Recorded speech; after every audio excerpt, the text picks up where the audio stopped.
با نام خدا یاد خدا. سلام دوستان عزیز، من حکیمی هستم. من از فرانسه. خوش آمدید به برنامه نوبتی دیگری ما. خدا کنه در هر گوشه دنیا باشید.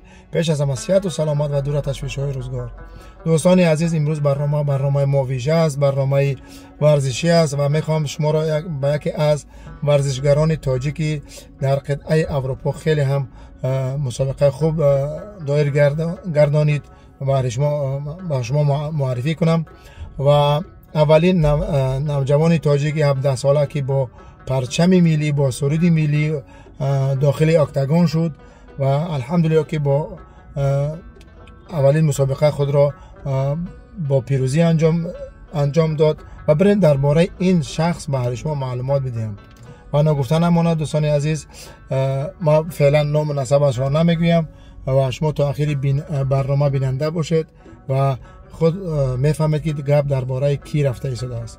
نوجوانی ما دوستان عزیز در دولت انگلیا یا ولیک بریتانیا یا انیخترش در شهر لندن زندگی و فعالیت دارد و اولین تاجیکی است که در این رشته MMA یا رشته محاربه های آمیخته در دولت ولیک بریتانیا هنرنمایی خود را دایر گردانید و انشالله که نوجوان ورزشکار خوب است، آینده دار است. خدا کند که با همین پیروزی های خود خاطر ما و خاطر تمام هموطنان عزیز را شاد گرداند.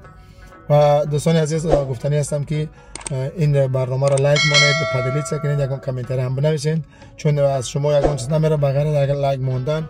میخوام تمام مردم تاجیکستان، نه تنها تاجیکستان، تمام مردم دنیا بداند که در تمام رشته ها ما ورزشکاران ماهر و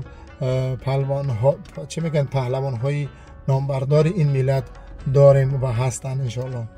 خب دیگه پرحرفی نمیکنم دوستان عزیز، بریم با هم تماشا کنیم این برنامه را. لیتس گو، رفتیم سپختی.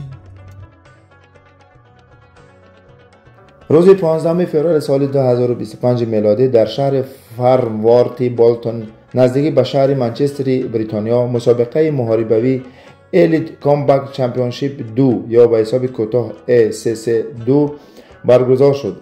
در این مسابقه با نفوذ ورزش‌های آمیخته MMA ورزشگر جوان تاجیک غیاث‌الدین سعیدوف با هنر بلند خود اشتراک نموده با شکستن دست رقیبش غلبه مطلق به دست آورد.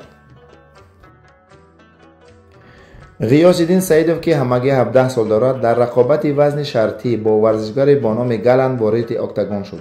در این محاربه شدید او با استفاده از تکنیک دستگیرکنی رقیبش را مجبور ساخت که محاربه را قطع کند. هنگام اجرای این تکنیک دست گلن شکست و غیاث‌الدین با اصول دست شکستن پیروزی خود را تأمین نمود. غیاث‌الدین سعیدوف کی است؟ غیاث‌الدین سعیدوف در تاریخ 19 ماه اوگوست 2008 میلادی در ناحیه سابق لنسکی و حاضر ناحیه رودکی جمهوری تاجیکستان به دنیا آمده است و در سن 17 سالگی با چندین زبان‌ها حرف می‌زند، مثلا با زبان لهستانی یا پلیاکی، با زبان فرانسوی، با زبان انگلیسی و با دیگر زبان‌های خارجی. و این چنین قاری قرآن هم هست، زیاده از 10 پاره قرآن را حفظ کرده است. My name is Ghayasuddin. I'm from Tajikistan. I train in Open Fight Academy. I have my fight is coming soon in 15 February. So inshallah I'm gonna win the fight. We've got 2 weeks left for fight. I'm gonna win the fight and I'm gonna smash my opponent and I'm gonna prove you guys.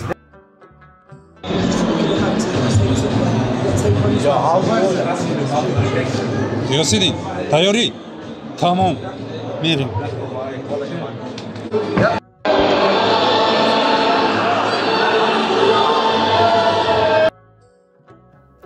الیت کامبک چمپیونشیپ 2 یا SS2 یکی از مسابقه های مهمی ورزش‌های آمیخته MMA می باشد که برای ورزشگران جوان و امیدبخش امکان نشان دادن استعدادهای خود را فراهم می سازد. این مسابقه در شهر بالتون انگلستان برگزار گردید و داخل شدن به دلار از 35 تا 55 فوند استرلینگ را در بر می گرفت. دوستان عزیز، این هم بود کمی معلومات درباره این نوجوان تاجیک که در رشته MMA ورزشکار است و بریم با هم تماشا کنیم این مسابقه رو از نزدیک و نگفتن امانت چندین ویدیوها و موسیقی هایی هست که حق مؤلف است، ما همه رو پخش کردن نمیتونیم و جزئیات یا نوارهای کسبی و غیر کسبی را در اینجا ما میگذارم و بریم با هم تماشا کنیم این مسابقه نوجوان تاجیک را.